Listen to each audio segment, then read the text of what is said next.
New faces are welcoming customers to downtown Waverly this fall. No, it's not a new shop or even a new diner. It's a scarecrow. An army of hay bales and scarecrows have overtaken Main Street downtown, but there's nothing to worry about. These friendly faces are just for show.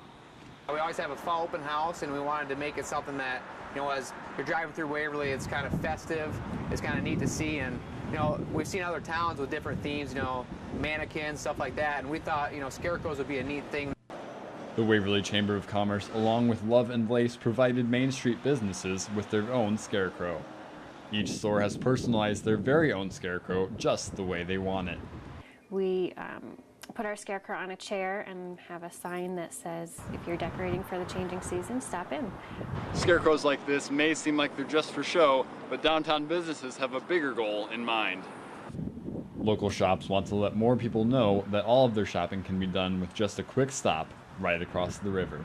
Important thing that we always stress here in Waverly is to shop local. If you haven't been downtown Waverly, we'd like you to come out, see what we got.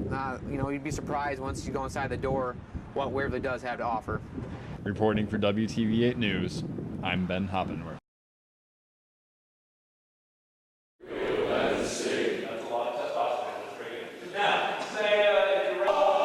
I did a festival 3 years ago which was called Real Men Sing up in central Minnesota, and they brought in 200 guys from really small towns in Minnesota to do a one-day kind of high-impact festival, and I thought what a great idea for us here in Iowa.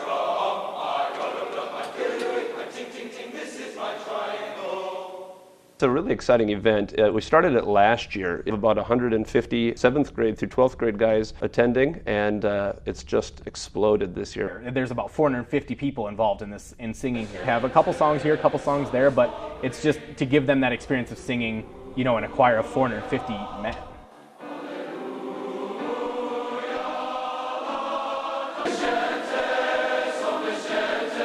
One of the features of the festival is to bring in a group that is kind of exemplary of good male singing. Last year we had a small group called Impulse, which was a kind of a boy band. They do a lot of pop music. They taught the guys how to do beatbox and things like that.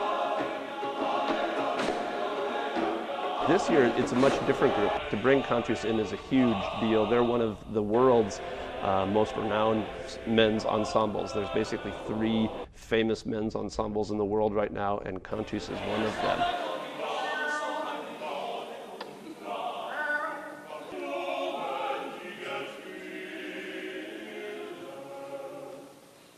There's a need in central Iowa, and I think across the nation, to get men singing, to kind of break the stereotype that guys singing isn't a cool thing to do.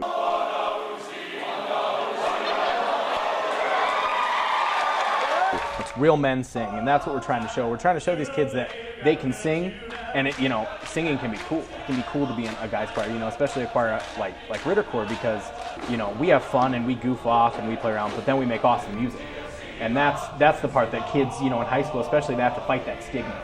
Well, I'm in choir, so I'm not cool. I can't do sports in choir. I can't do this in choir. We try and show you that it's a-okay to do it, to do it all. The German embassy has partnered with Wartburg to remind people of their heritage. But this isn't the first time that Wartburg has worked side by side with the embassy. 2 years ago, they had a celebration to commemorate the 20-year anniversary of the fall of the wall, and the German embassy gave some money to Wartburg to do that celebration. Thanks to the great success with the German embassy in the past, Wartburg was able to show off their German heritage once again.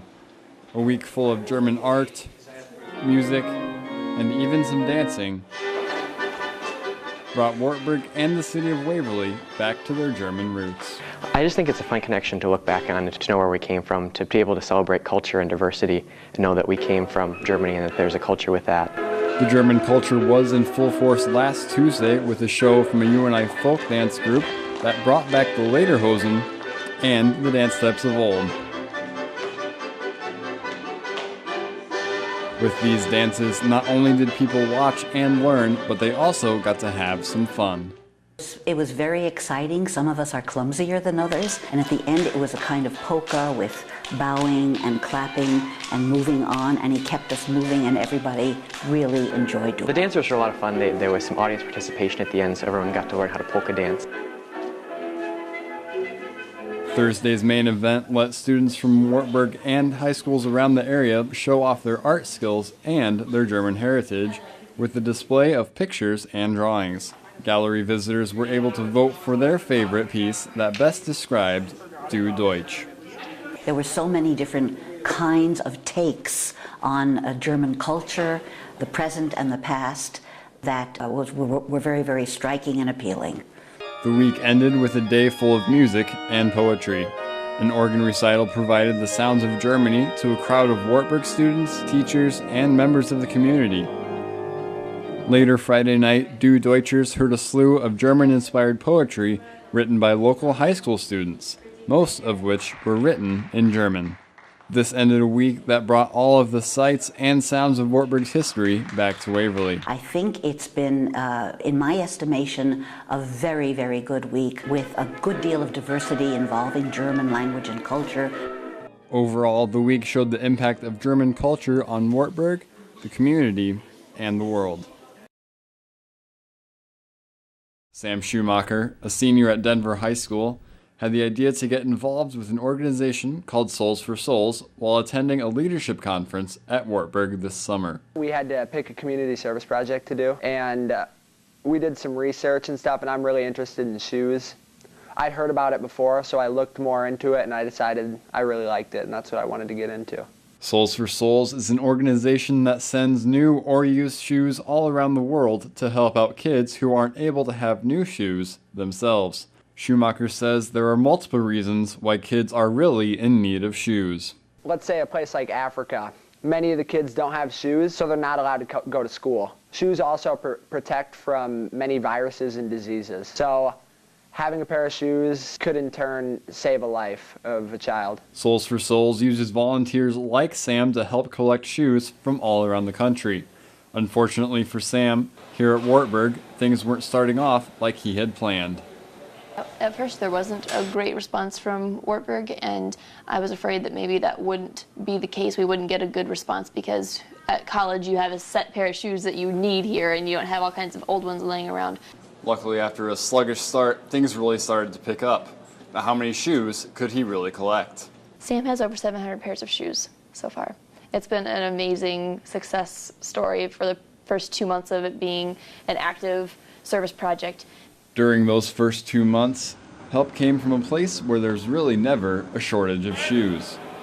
The cross-country team did an amazing job when they had a home meet. They asked every cross-country runner and coach and parent. They sent out mass emails, and they ended up getting tons of boxes of shoes. As runners, we go through a ton of pairs of shoes, so we decided, or I just kind of thought, hey, this would be an awesome opportunity for some of us to get rid of all of our old running shoes. Before the cross-country team, it's more than just an excuse to get rid of some old shoes. It's a way to give back. Needs were somewhere else that we could give kind of the gifts that we've been given to someone else through our own use, which is perfect. And as any good runner knows, you can go through a lot of shoes fast. What's actually perfect is the fact that a lot of runners are going through shoes at a really fast rate. Once they think a shoe is too old for them to continue to have the same durability for their long runs, it's actually still a perfectly good shoe for people who just need to have a pair to walk around. They usually say about 300 to 400 miles is about how long shoes can last for us, and obviously as cross runners that sometimes doesn't take too long to go up to. So sometimes it might only be a month to 2 months before we're ready for a new pair of shoes, so we kind of accumulate a lot. Together with Wartburg and all of the other teams at the meet, over 200 pairs were collected for Souls for Souls. All of the shoes for Souls for Souls is the great surprise, but for Sam, it is both a blessing and a curse. He feels that it is a great cause and that he is helping out a lot of children in need, but since this is a one-man operation, the thought of processing all of these shoes is a tough one. I'm feeling like this is going to be a lot of work because I got all these shoes. I got to tie them together or rubber band them all together. I got to get them ready to ship out to Chicago, and then I have to take them all to Chicago once it's all done. Just because he has collected enough shoes to help over 700 kids around the world, don't think he's stopping there. Sam has a goal to collect over 2,000 shoes by the end of his project.